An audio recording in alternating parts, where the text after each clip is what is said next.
welcome back to another episode of the Games Gone By podcast. I'm your host, Adam, and joining me as always, the gaming expert and enthusiast, my cousin Austin. How you doing, Austin? Hey, Adam. How's it going? I'm doing great. How are you? I'm doing great, man. We're going to ignore the 20 minutes of recording we just lost that sent me into a fury and get right into a very actually interesting and exciting topic I want to talk about today, and that is the game taking the world by storm, Palworld.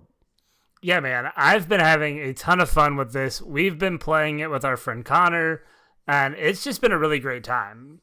It's a blast, and when I say it's taken over, I mean north of 8 million copies on Steam alone already. That is not including any other platforms people bought it on. That is not including Game Pass, which is where you and I are playing it. That's a lot of players, and it's a game that's been out 2 weeks. Yeah, and at $30 per copy on Steam, like that's a lot of money already in 2 weeks. A lot of money, which leads to a lot of attention, which leads to a lot of controversy. You know, you can't have a game in 2024 without some controversy. That's true.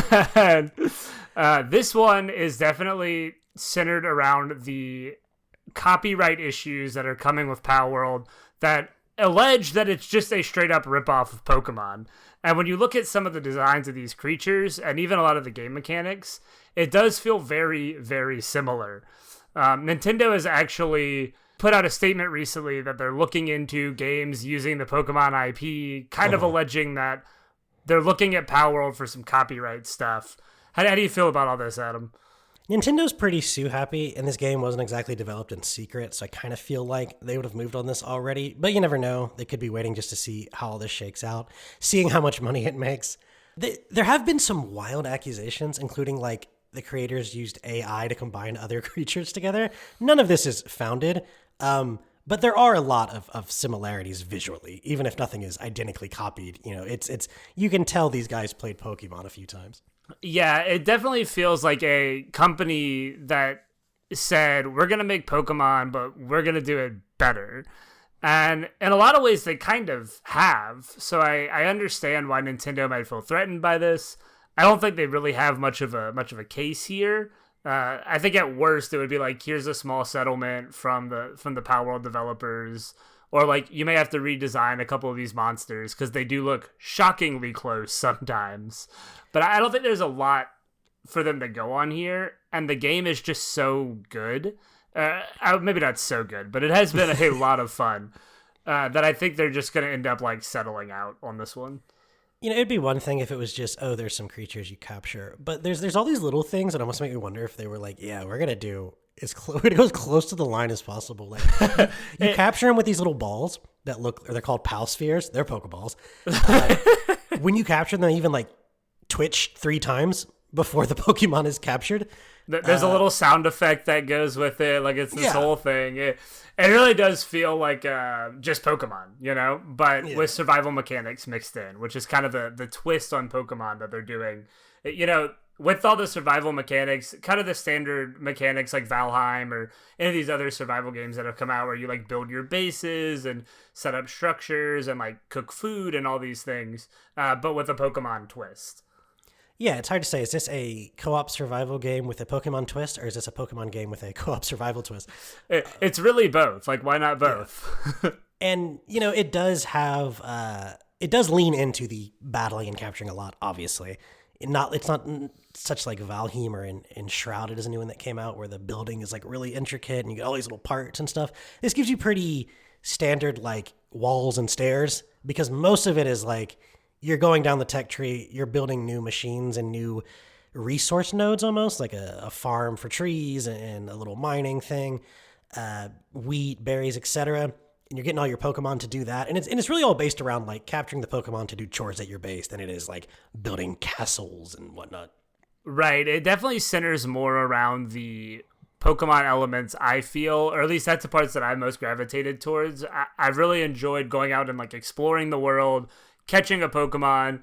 I'm sorry, a pal. I'm going to keep doing that. It's a good thing we're not on trial here. We'd be fucked. But I know. It's such an easy mistake for me to make because they really are so close. But catching these pals and like you can build a saddle to ride on either the like dire wolves or whatever they're called, and the flying Pokemon, and like you can use these pals to traverse the world in interesting ways, and I've really enjoyed that element of it, like discovering new ones and seeing what they can do. Yeah, there's a lot of stuff in the tech tree, and it's interesting because it's a mixture of, your typical survival crafting stuff. You're getting new technologies, new building materials, etc. But you also unlock moves for some of the pals. So I have a little electric hedgehog that I can throw as a grenade, which is awesome. I know you were really into the monkey who had an assault rifle. Yeah, I love my Tansy who just runs around like shooting people with an assault rifle. Absolutely absurd. Yeah, people keep calling this Pokemon with guns. We haven't gotten to the part where we can wield guns, but we've gotten to the part where our pals can wield guns. So it's a weird, wild game, but I think that's part of why it's just so fun. It didn't really care what universes it was mixing and breaking. It's just like, is this fun as shit? This is what we're doing. It's really interesting to like run up to this like cute cuddly creature in the wild and then like start stabbing it with a spear and then like throwing a pal sphere at it to capture it and then like bringing it back to your base and forcing it to do like manual labor. It's a very weird game full of like a lot of questionable, controversial things, but I think all of those things have made it a really enjoyable experience, honestly, from a mechanical level. Like it's been a lot of fun to explore the world, catch the pals, and see what they can do. Controversy because of the AI stuff and the artwork, or controversy because we are enslaving every animal on the planet? I think it's a little bit of both, in fact. We are just murderers and slavers, and this is all we do in this game. It really is a wild time. I think because it's so over the top, though, you can kind of look past some of those things. Like, because the game is just so dramatic about it, like, they're not hiding any of this stuff. Like it's very much wears its like inspirations and some of its controversies on its sleeve. So you're just kind of like, yeah, this is what it is, and it's like it's fine. It is shameless about its inspirations, but really in the best way. I highly recommend it. Yeah, I've had a great time. There's a couple things about it. Like I think some of the what to do next elements. Like once you get through like the tutorial phases, it's kind of like, okay, how do we really progress this? It's just kind of up to your own will, which is cool in a way, but I wish there was maybe a little bit more direction. There's a little lack of structure. We were talking off air about Valheim, how a lot of the tech upgrades were locked behind the world bosses. So you kind of had these natural stopping and starting points of when it's like, okay, I've kind of gotten all the tech I can get, all the weapons and stuff. Let's go take out a boss. In this, it just seems to be based entirely on experience, which you get for capturing and battling. And I don't know that you actually have to defeat any of the big tower bosses to progress. And so because of that, I don't know when we should be doing them. Right, we're going to end up with like level 50 pals and then just like steamrolling all the bosses once we finally get around to it. The one we did was kind of cool. It felt like almost a little raid boss. Yeah, it was neat. I mean, we went through like basically all of our pals. You can carry a team of 5, kind of like in Pokemon has 6. You carry a team of 5 here. And 6 would have been just crossing the line. Yeah, I mean, look, we can't be that blatant, right? Yeah, a number of Pokemon was just where they were drawing the line, I guess. But yeah, man, it's a great game. Influence is obvious, but the fun is also obvious. I recommend it. Yeah, so now that we're done palling around, we should talk about some other releases that came out today, actually. We're recording on Friday, February 2nd, and that day is the release day of Persona 3 Reload, the remake of the classic JRPG from the PS2 era that kind of started the modern formula of Persona. And also Suicide Squad Kill the Justice League from Rocksteady. Oof, and these scores are a little bit apart. Yeah, currently Kill the Justice League is sitting at 63 on Metacritic with 18 reviewers, because most of the reviewers haven't even gotten review codes yet. Yeah, that's what's crazy, right? So Persona, you have written here, it's 57 reviewers by comparison, which is nuts. And it's like you said, it's all about this controversy that really picked up in the week before Suicide Squad's release, where all the gaming outlets were like, so we still don't have review codes for this game. And it comes out on Friday. So I guess we're just going to buy it ourselves on Friday and write a review because they won't give us codes. And everyone is basically saying like, yeah, look, of course, Warner Brothers is under no obligation to give their game away for free, but it's tradition in this industry for a reason, and I think that's because it benefits consumer and creator, right? Well, it's supposed to, but with this game, it definitely feels like they're hiding something by not giving out these review codes. They think it's so bad that the best way to protect the score is to not let anyone play it before they buy it. Like, it really is a shame too, because I mean, the Arkham games are some of my favorite. I mean, it's one of my favorite trilogies of games out there. I think Arkham City defined that entire genre for me. I mean, I still... Wait, you don't include Origins in the... Is that a quadrilogy? No, I do not. I actually didn't hate Origins, but no, it is not a quadrilogy. But I honestly think that, like, I still call games like Shadow of Mordor or games like that, I still call those games like Arkham-likes, essentially, right? I think of those games as being defined by the Batman Arkham series. And for them to have released this game that is currently sitting at a 63 Metascore, that's just bad, man. I'm very surprised that Rocksteady did that. I mean, this is what they've been doing since the release of Arkham Knight in 2014 or 2015. Yeah, dude, that is crazy. And you look at a game like Spider-Man 2, which very clearly took inspiration from that combat style, right? But it went in its own direction, it did its own thing, and it found a great audience. And I would have really hoped Suicide Squad could do something similar. Yeah, I knew it was going to be a looter shooter. It was going to be a little different. It's going to be multiplayer. But I guess I should have known from Gotham Knights where we were headed with this. But that's sadly true. But it just sounds like a disaster. I mean, obviously you or I haven't played it, but reading the reviews, people are like, "Yeah, dude, this is just an MTX-filled looter shooter like we all thought it was." And it's such a shame because it does seem like there's some like character behind, you know, Harley Quinn and King Shark and like the members of the Suicide Squad. Like, it definitely seems like they've put a little bit of effort into crafting these characters, but when you put it in this like live service looter shooter package, it sounds like it's pretty uninspired. It doesn't really do anything new or interesting. And I read a review, I can't remember who it was from, but I remember reading a review that was like, yeah, you know, there's a cool campaign here, I think, but like so many of these missions are just like mind-numbingly boring. And it's like, it's just such a shame because I thought Arkham had some great level design and like mission variety, and it sounds like none of that stuff came over to Suicide Squad. Some of the boss fights, particularly in the first one, are just some of the best boss fights ever crafted, ever. And that's something that I feel like they'll have a really hard time kind of replicating in a multiplayer game, even if the rest of it didn't suck. So this is an uphill battle for them. Yeah, it seems like it's going to fall the same way that kind of Marvel's Avengers did and just kind of fade into obscurity because it's a live service game using comic book characters, but like does none of the interesting things that should come with comic book characters. Yeah, it's kind of bad how those games play out sometimes because there's just some executive that's like, ooh, we should make a game with this IP because it's popular. It's like, yeah, but if you make a game that is intended, like if you made a one-off game on a popular IP, you might get lucky. You might get a bunch of sales that first day and it's all good. If you're making this thing that you have to invest tens and hundreds of millions of dollars into and keep on for 4 or 5 years in order to make a profit, you got to make sure that damn game is good because people have to play it for more than just the opening weekend.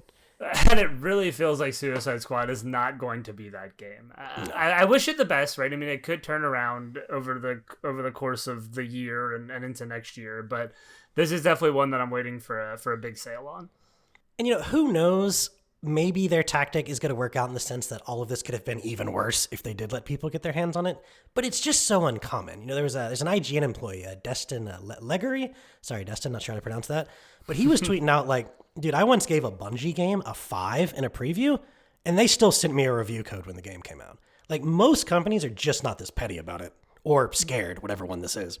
It really feels like scared to me. And I know Bethesda has done this before. I know they have kind of a history of doing that, sending out like really late review codes. And they've framed it sometimes behind like, we don't want spoilers to get out there and stuff like that. And it's like, okay, maybe. But like, it just feels like a method of hiding the game's quality. Like, why else would you not let people know that it's good? It's really a shame, man. But now that we've trashed this game, do you want to praise Persona 3 for a minute before we move on? Because I know how much you love Persona. I mean, always. I always want to praise any Persona.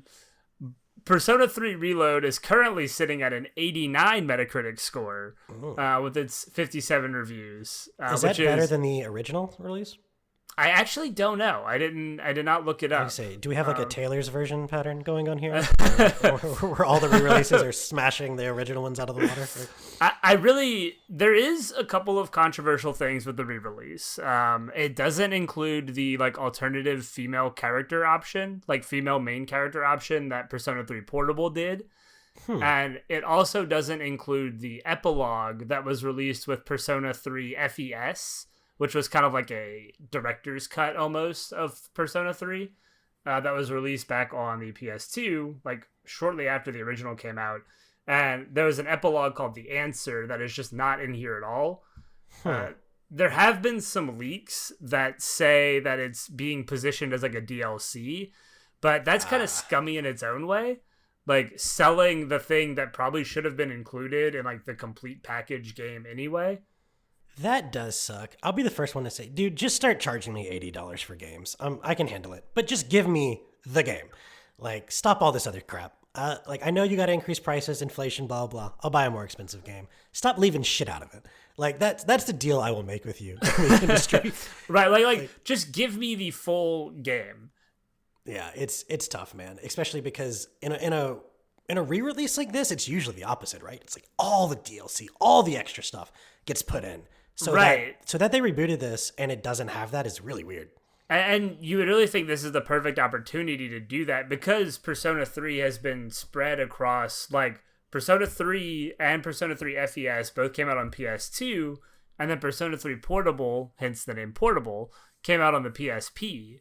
So, like, there's never been, like, one platform to play the complete Persona 3 experience. Wow. So you would have thought with this remake, like, it would bring all of that together, but leaving out those things is a little weird. There's still no platform to play the complete There Persona is still 3 experience. no platform to play the complete Persona 3, but there is Game Pass where you can play it for part of your subscription, which I will definitely be doing. I booted it up last night. I only played it for like 10 minutes. I just got through like the intro stuff and like got to the first point that I could save the game, just so I could say I have booted it up. And from all the early reviews and stuff, it seems like the stuff they did bring to this game, they brought like expanded social links. Some of the characters that like didn't originally have social links will now have social links. And there's a lot of the like quality of life updates that like Persona 5 had that they've brought into this game. In fact, this is going to sound crazy to you. I can't wait for you to hear this. The original Persona 3 didn't have controllable party members. Only your main character was controllable. The other party members were all based on AI. Huh. It wasn't was there like anything you could do to influence that, or? I think there were like sub options where you could say like focus on healing or focus on attack. But the crazy thing is that it didn't really work super well. Like there was a lot of times that a character would just like constantly cast the same spell that like didn't work. Like if you play Persona, there's a spell called Marin Karen, and it's basically like a confuse spell. And one character was infamous for just constantly spamming that over and over again, and it never works. Like it has such a low success rate, but they constantly spam anyway. Yeah, I mean, it's a neat idea, but for the most part, like, don't let a computer do what I want to do. Just don't. Right, like, let me control. So, Persona 3 Portable actually allowed you to control your party members. Okay. But, again, right, no one place to play the complete experience, because Persona 3 Portable was done in, like, a visual novel style.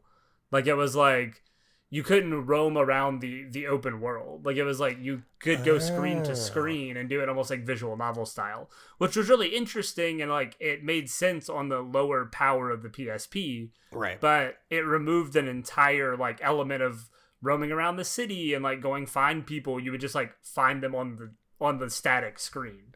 My God. So You need like multiple systems and timelines to play. yeah, I know it's crazy, and Persona 3 Reload brings a lot of that together, right? Obviously, it's missing a couple features that we talked about, but it brings the quality of life updates that like Persona 3 Portable and of course like Persona 4 and Persona 5 have, and it brings them into a game where you can explore the whole world like the original Persona 3. So I'm really excited to get into it. It seems to be doing really well. I mean, the 89 on Metacritic is Yeah. you know, it seems to be doing pretty well, and I'm excited to jump into it. It's like an 80-hour game, so I'll be playing it for a while, but Right, yeah. That's a long one. But now that we've sat here and lamented things we just don't like about this industry for 20 minutes because God, I hate it so much. I really want to talk about one of the great things about this industry, and that is the D.I.C.E Awards. Now, I know a lot of people might not know about the D.I.C.E Awards. They're not nearly as popular as the Game Awards have become, but they are an industry awards. They're actually hosted by the Academy of Interactive Arts and Sciences, and it's been going on for a long time, I think like 20-something years. I think this is the 26th, 27th. It's a backronym for design, innovate, communicate, entertain. Originally, it didn't mean anything at all, but someone decided that's what it should mean. it makes sense though. It's a solid backronym. It's a good one. But what I really want to talk about is compared to the Game Awards, the way this is voted on is very different, and I'm personally a huge fan of this. I will never get over. I don't want to call out the particular website, but when you and I were looking at who voted for the Game Awards, we went to their website and no one had written about games in like 6 years. It made no sense at all. This is very much the opposite. There's hardly any media involved whatsoever, right? They broadly split them up into two categories. You have your creative and technical folk, and then you have your business and affiliates. The business and affiliate people, they're really only qualified to vote for the broader game of the year categories, right? So action game of the year, RPG of the year, etc. And then your final like game of the year category. But then you have all these other categories where they break the creative people into three further groups, right? You have designers and producers, artists, animators, and programmers, and audio designers and musicians. And those get to vote for various things like outstanding achievement in story or audio direction or art direction or animation or character design based on their specific technical expertise, right? So I think that's super cool. It's people who actively work on these things and know a damn thing or two about them voting on which are the most impressive instead of just, this character had big booba or, whatever gets things on the Game Awards. Yeah, I definitely think this is cool that this exists, right? I don't personally dislike the Game Awards, right? I think it is an interesting concept to bring the Game Awards to almost do like a big media show, right? Like it's to get a bunch of eyes on it. They are very different award shows, to be sure. And they're going for different types of things, but I like that this exists. I like that we have this option that is more focused, more technical, more, industry driven. Yeah, and they have sponsors. They'll be fine. They don't need to make a ton of money. They don't, but they're not trying to. It's kind of just like this is really for the creative people themselves recognizing each other, right? I think the reason I like that is because it allows for a much kind of wider variety of games in these. There's definitely a bunch in here that were not in the Game Awards, although there are two categories that are almost identical, and we'll get to that. But there's definitely a lot of repeats, but there is. I mean, the repeats of the games are the obvious games that were really good, right? I mean, obviously, like, games that are really good, journalists and, people in the industry are going to recognize that. But it does allow for a wider swath of games to be covered, things that maybe people wouldn't have seen on a bigger scope, but people in the industry are experiencing. Yeah, and maybe we can go through, I don't want to go through every one of these categories like we did with the Game Awards. You guys have already heard us give most of our impressions on most of these games. But there's definitely a couple interesting ones here. I thought it was interesting that they have a best achievement in character, but they don't have like best performance. So it's not about the person playing the character. It's actually about like the character themselves, I think, which didn't stop several of the same people being in there anyway. We got Saga Anderson from Alan Wake 2. We got Asterion from BG3. We got Miles Morales from Spider-Man 2, which I'm pretty sure were all in the performance category in the Game Awards. So some of that overlaps, but you also have another character from BG3, Karlach, which is actually one of my favorite. So I'm rooting for her to win Best in Character. Yeah, I definitely really like Karlach too. I did start Alan Wake 2. Oh yeah, that's right. I went through the first Alan Wake, and now I'm into Alan Wake 2 a little bit. I didn't get very far, but I have liked Saga so far, so I could definitely see her pulling this out. Like, she feels like a very interesting character compared to Alan Wake. Like, she feels like a very opposite character to him. So, like a foil of sorts. yeah, foil. That's the word I was looking for. Thank you. Bringing back that 12th grade Lin, man. There we go, man. It's been a while. But I definitely think Karlach here is probably my favorite as well. I did really like Miles. I liked his portrayal in Spider-Man 2. Again, I've been more of a fan of OG Spider-Man, Peter Parker himself, but I really did like Miles's portrayal in this, so I could see him taking it too. I do think it's probably going to be Karlach though, or Asterion.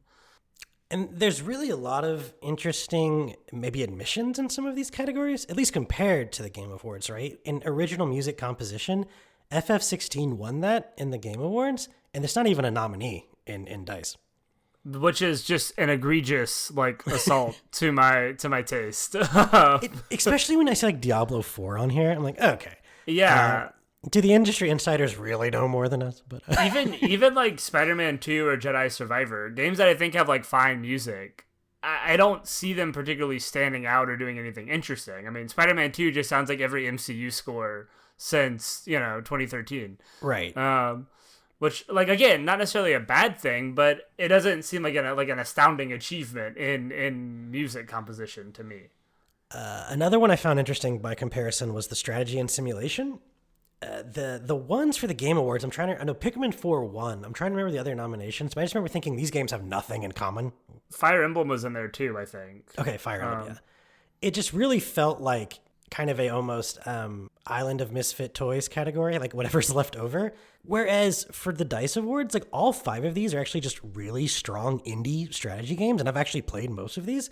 We have Against the Storm, Cobalt Core, Dune Spice Wars, The Last Spell, and War Tales. I've played a ton of War Tales. I think that's what I suspect will win this. It's just got a lot going on, a beautiful world, a lot of really interesting combat mechanics, storylines going on, a lot of references to like history. The Last Spell is a fun one. It's like a wave-based thing where you're trying to protect these mages from like to cast a spell that will like save the world, and you have to in a turn-based way fight off like these zombies and stuff that come at your base. That's a lot of fun. I could go on about these. I'm really just pumped that kind of those smaller scale PC-based strategy games are getting a lot more recognition in these awards. Yeah, what's really interesting about this category is that I don't think a single one of these games was in the Game Awards strategy. No, I don't think so. Section. I don't think a single one of these. I have wanted to check out Dune Spice Wars just because I really liked the Dune movie that came out. Uh-huh. I never did, but I want to check that out. And I did play a little bit of War Tales, which was also cool. I wanted to talk a little bit about the racing category in here because it included F-Zero 99, which was a very neat game that Nintendo released, like a free-to-play. It's included with their online subscription, I think. And it's like a F-Zero battle royale. If you've heard of like Tetris 99 or that's right. I remember you telling me about Tetris 99. Okay, F-Zero 99. Yeah, it makes sense. Yeah, it's the same concept, and it's just like race against 99 other people and be like the first one to win or like the last one in or something. I've only played it like 2 or 3 times. It's been a while, so I don't remember exactly how it functions. But it's cool to see it included here, and I kind of hope it wins, especially over like Forza. It looks really pretty. It's no disrespect. That's Forza's claim to fame but every time it comes out. It looks pretty cool. Yeah, and no disrespect to Forza, right? Like those are good racing games. I think F-Zero 99 is doing something genuinely interesting. Yeah. And I'd like to see it get acknowledged for that. Another cool thing about this category is there's only 4 nominations because they're not just shoehorning shit in to get an even 5. Like, the Game Awards just combined racing and sports because they were like, we need 5 in every category. D.I.C.E. Awards has 3 in their sports. They're like, why? Why do you need 5? It's not a friggin' sports game. What are you doing? No, we don't really have a lot of sports games. It's fine. Yeah. Game of the Year online game nominees, the finals. You and I have been playing some of that. Yes, I really have enjoyed the finals, and I'm glad there was an opportunity for it to be in this, because it couldn't even be in the Game Awards. I mean, it released the night of the Game Awards. Yeah, that's true. There's a lot of games that will come out in this awkward spot that's like, you just won't be recognized because you're too late for that year and you're way too early for the next one. Yeah, like they're technically eligible for next year, but there's just Right. no way they're going to be Unless they're somehow looked at. still pulling tons of numbers in 9 months, right? It's just... Which I guess is possible for the finals, but I doubt it. There was one more that I thought, one more omission that I thought was interesting was the art direction just didn't include Hi-Fi Rush, which is really fascinating to me because I thought that game was clearly the like most creative art direction of the year, especially when one of the nominations was Starfield. Dude, there's a couple on here I'm just not sure. And maybe, they do describe what these things mean on their website. I had read a couple of these down. I didn't write this one, although I did. Like, we were looking at the difference between game direction and game design.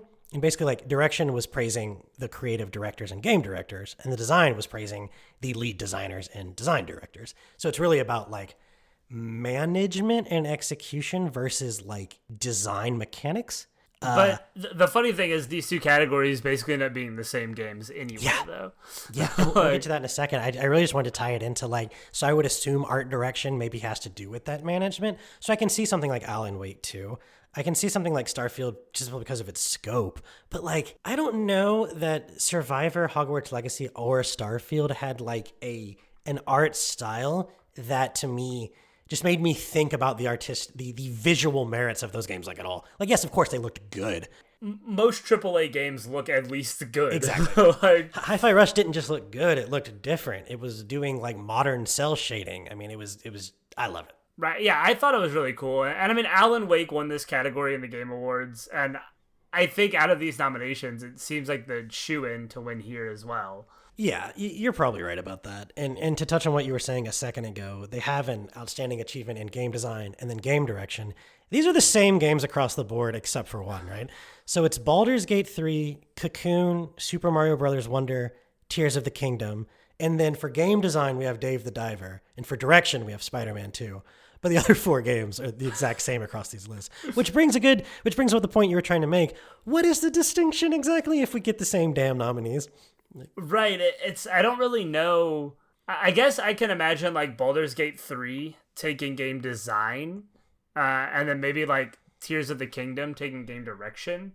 I think if you read about, actually maybe even vice versa on that one, because it feels like game design has a lot to do with like physics engines and like progression and like all the elements, like balancing everything together. And I think Tears of the Kingdom does a lot of that stuff really well.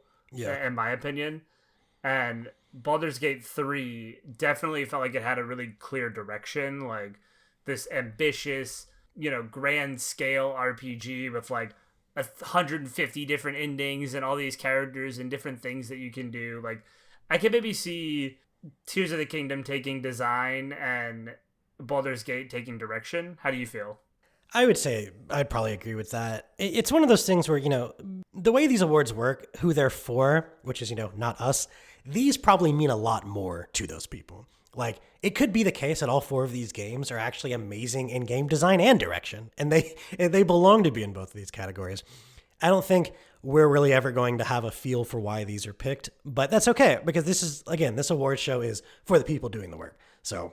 It's very true. And I mean, a lot of these games, like you said, they deserve their nominations. Like, I'm not out here saying that, Baldur's Gate 3 doesn't deserve to be in both game design and direction. Like, it almost definitely does. It's just kind of frustrating to see the same nominees across the board, because it's like, here's a chance for some variety, maybe.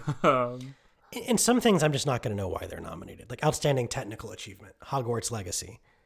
Because it's open world? Yeah, the game was kind of a buggy mess, and a lot of its mechanics didn't feel like super clean. I'm very curious why this got nominated for this category, which again is not to say like maybe there is a really impressive engine going on, maybe there's really good artwork or this or that. It's the kind of things that we're just not going to notice as players. We're not going to have the ability to know that. But I think the people voting on this, especially since they break it down to like literal programmers, would be like, yeah, Hogwarts Legacy actually has some cool stuff going on the back end. And hey, fair enough. Well, and to take the technical achievement nomination over, like, again, Baldur's Gate 3 seems really interesting. Like, I would feel like Baldur's Gate 3 is a pretty technically impressive game with, again, all of its mechanics and all of its like all the things that can happen on the screen is insane. Every time we play Baldur's Gate 3, like we chain react like 100 barrels to explode and kill everybody. Like that's some cool stuff that I feel like Hogwarts Legacy isn't really doing on the same scale. That's a very good point. I'm now thinking about like, again, I don't know much about the technical aspects of this, but just as the consumer looking at Baldur's Gate versus Hogwarts Legacy, I'm not seeing it. So I guess that's all there is to say about that. I think the final category here is obviously like the actual game of the year, which Baldur's Gate 3 won at the Game Awards. Do you feel like it's a pretty safe bet that it'll take it at D.I.C.E too? I'm thinking this Cocoon game that has ended up in every other category in this award show it's almost certainly going to be Baldur's Gate 3. I don't really see how it could be. I mean, again, since it is a different voting block, maybe they have priorities that are different, maybe in their minds. Like, I mean, it would be crazy if Tears of the Kingdom won. Not at all. Alan Wake, not at all. No. But I do still think Baldur's Gate 3, because all the things we've been talking about, I think you could stick Baldur's Gate 3 in like every one of these categories. It just was such a knockout in everything it did. We definitely had some problems with it that you can hear us talk about in our Game Awards episode. But for the most part, I think we were both pretty impressed with what Baldur's Gate 3 did from like a storytelling perspective and a mechanics and design perspective. It's just a pretty impressive game all the way across the board. And it really fits the Game of the Year mold, I think. Yeah, I couldn't have said it better myself. It's just such a complete package that hits all these points. And everyone, go watch the D.I.C.E Awards. February 15th, you can stream it from their website. It's worth it. Just have it on in the background. It's not like you actually pay attention to the Game Awards in between the trailers anyway. So just, have it on. And look, the D.I.C.E Awards will actually probably show awards, The Game Awards showed like 4 of them. They're not going to cut people off in the middle of their acceptance speeches because that's all they have. Right, it's just awards, so that's exciting. So maybe what I'll do now, because we actually did this originally before our recording messed up and I lost my mind, is I just want to do a tad bit of housekeeping. We'll just keep it at the end, because if you're still here at this point, maybe you care a little bit. I was whining. Thank you for caring. Yeah, thank you. If you've gotten this far, all the thanks in the world. But I did a fair bit, along with you, complaining about Resident Evil 4 a couple episodes ago, and I just have to note that I finished it and it's awesome, and I'm sorry. That intro is still meh, but I had so much fun with this game. For clarity's sake, I have not finished it, so I still think it's trash, because my only experience is that very first intro that I did not enjoy at all. Yeah, that was the intro, the middle, and the end for you. That was just... yeah, that was my whole experience with Resident Evil 4. I want to go back to it at some point, right? Like, I know that game, 6th best of all time, or whatever it was that it was on that Reddit list. So, crazy. Like, I know it's a really impressive game that people really love. I just didn't click with me, so hopefully I can go back to it one day and enjoy it more. It ended up being a game where, so I put it on hard, which in the beginning I was like, oh, I've made such a mistake. Like, it's just so brutal. But once I kind of figured things out, it actually became I felt like the encounters were designed so well, like so tightly. And I was constantly getting through them with like, I just used my last health item. I have like 1 clip of ammo left for my weakest weapon. And I finally killed the last enemy in the encounter. And it's just such this exhilarating feeling. The combat is really tight. I think it's a lot tighter than it was originally. Maybe that's not true. I think it probably is just because we've had, it's been like 20 years. But I'm about to say, I imagine that was probably one of the main things they were trying to do, is kind of tighten up the combat mechanics a little bit. It's solid. And then the other thing I finished that I was playing is Sea of Stars, which was just a absolutely fantastic game. Maybe it drags a little bit toward the end, as a lot of JRPGs do, a couple hours too long. But for the most part, I enjoyed the hell out of it. And I've actually got me onto Chained Echoes, which is another retro JRPG released in the last couple of years. You and I had actually both started playing it a couple years ago. We didn't get very far. Sea of Stars has made me just interested in it again. So now I'm kind of on a JRPG kick. Now we'll see if you can actually finish it this time. You could also boot up Persona 3 Reload if you're in a JRPG kick. You know what I'm saying? Oh man. I shouldn't have said anything. I don't know. I'm just gonna be badgering you for the next 3 weeks. Hey, did you start Persona 3 yet? Ha ha ha ha. Yeah, and the answer is gonna be no, because I'm trying to play all these games for this podcast and also all these other games that I want to play. And also I have a girlfriend and a dog, and Man, just life Eh, gets in the way of doing nothing but playing video games. Yeah, I mean, it's really hard. And then all that Taylor Swift that you have to listen to. It's just, Yeah, you know. still have a couple albums left. Yeah, keep an eye out for the eventual Taylor Swift discography breakdown. Oh, yeah. Whatever form we can legally do that in. So, Yeah, it would just be us talking about things that you can't hear, probably. dude, I'm straight up about to just email Universal Music Group and be like, so just out of curiosity, what do I have to do to secure the rights for 10 seconds of every Taylor Swift song? Well, I don't want to go on a major tangent, but did you see that TikTok? Like, there was some, like, Universal Music Group thing with TikTok where they, like, removed all of their artist music from TikTok. So, like, Taylor Swift music got, like, removed from TikTok. Because they're kind of in dispute with TikTok about how much they should be paid or how much they need to. I don't know what the deal is there, but you know, both TikTok and these music companies benefit so much from music being on TikTok. Right. It's crazy to think that it's not worth whatever cut they're getting or whatever. This will be sorted in a week. After these companies are not getting that revenue for like 3 days, they're gonna be like, no, it's agree to the terms. Let's figure this out, guys, real fast. Yeah, but I mean, I think that's about it, though. I don't know if you had any other of these categories you want to talk about or any final thoughts. Yeah, it definitely is really cool. I'm excited to watch it. Hopefully, I remember the day. Right. Without having all the trailers and stuff, I feel like it kind of slides under the background. Like, it's really cool that there is a dedicated award show, and I'm sure I'll get the recap of like who won, but watching it's not at the forefront of my mind without all of the like pomp and circumstance, which is kind of a shame. But it kind of just goes to show, though, that the Game Awards knows what it is and why it is what it is, and so does DICE. You know. Yeah, very very true. I mean, you don't see them like publicizing like come watch our show a ton. Like, it's just like these are our awards. We're gonna have a good time. The Game Awards is what's his name? Jeff Keighley's like passion project at the end of the day. That's yeah. And it shows when he has Kojima come up and talk for like 45 minutes about his like weird social game project that he's trying to do again. Like it's just very Jeff Keighley. Kojima, 20 minutes with nothing. Everyone else, 30 seconds with gameplay footage and trophies. Like, what? Yeah, that is exactly how it goes. The only other thing I really have to add is that I played the Prince of Persia Lost Crown that just came out. Yeah, how's that going? That game is super fun. I finished it the other day. I did the like Ubisoft Plus $17 like get a month of their entire discography. That's not really what it's called. Gameography. Call it catalog. Catalog. Fine. That's just so boring. The entire gameography. Gameography it is. The entire Ubisoft gameography, and you get like all of their like deluxe versions too. It's like all the best versions of their games. So that's pretty cool. It's like $18 a month, and you can cancel and like resubscribe at any time. So I did the 1 month, beat Prince of Persia, and then I also started Assassin's Creed Mirage and the Avatar like Lost Frontier, whatever it's called. Oh yeah, that was actually getting pretty good reviews, wasn't it? Yeah, it's like it definitely feels like it's Far Cry with Avatar skin. Like that is definitely the vibe I'm getting from the first like hour or hour and a half that I played of it. But like I don't necessarily know if that's a bad thing. Like Far Cry game mechanics aren't too bad. It's just like I got tired of here's like another weird cult or whatever. Like I think having an Avatar story and kind of environment like roaming around Pandora could be really cool. So I do hope I can get through a good chunk of that one, and I'll probably like resubscribe for another month or two to finish those two up as well.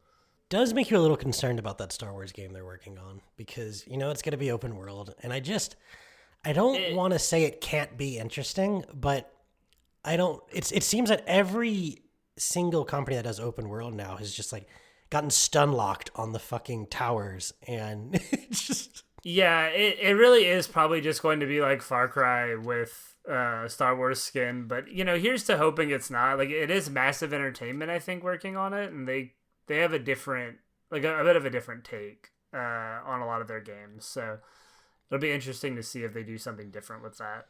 And you know, it's one of those things where if someone was like, "Well, how would you make an open world interesting?" I'd say, "I'd fucking close it." That's what I would do. I don't want it to be open. That's the problem. I think there are certain games that works well. Obviously, like a linear Skyrim, like what would that have been? But there's just some of these games where I'm like, I don't know, dude. All it feels like is it feels linear, except I'm just doing it in different spots that all look the same and feel the same, but they're not technically back to back, so it's open. It's just like you're really just adding in like a middleman experience to my linear game. That's the kind of open world I don't care for. And unfortunately, that feels like a bulk of them. So it goes. And with that, folks, I think that wraps up our discussion on Palworld, Warner Brothers, Disaster, and DICE Awards. As always, you can find us on social media at the Games Gone By podcast, or email us directly at gamesgonebyradio@gmail.com. Signing off for Games Gone By, I'm Adam. I'm Austin. And we'll see you next time. Thanks for listening.